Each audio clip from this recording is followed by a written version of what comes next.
Should we start off with the quarterbacks? Let's do it. Who should we start that you might not otherwise think that's a guy I need to get in? Jared Goff against the Rams, revenge game. He's very good at home. In fact, he's averaging 19.4 points per game in 25 regular season starts as a Lion at Ford Field.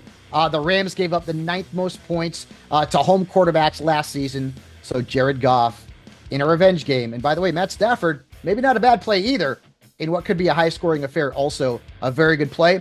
And then let's go with Tua Tagovailoa. Now, I know he wasn't very reliable last year. I get it, but he averaged 17 points per game at home. He was better at home than he was on the road. He opens in South Florida at Hard Rock against the Jaguars. Last year, Linz, no road defense gave up more fantasy points to quarterbacks at 22.3 points per game. And oh, by the way, Vegas has the total at 49.5. So this should be a high-scoring game.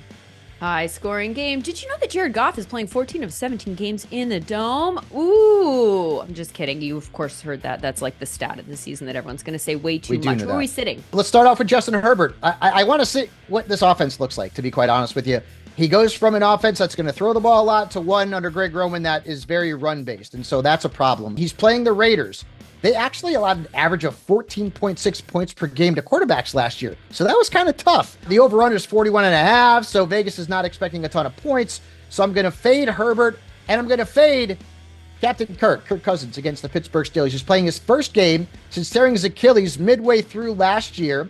And so, that could be a factoid. He's also playing with a new team and a new offense with new teammates. That could be an issue in terms of getting cohesive. And then you look at the Steelers. Their defense allowed an average of fewer than 15 fantasy points per game to quarterbacks last year. So Kirk Cousins is not in a great position to succeed. Chances are good, too. Kirk Cousins is not your QB1. So no, you he's probably positioned yourself in such a way that you can afford to just hit pause, wait and see how it looks, and then plug him in down the road.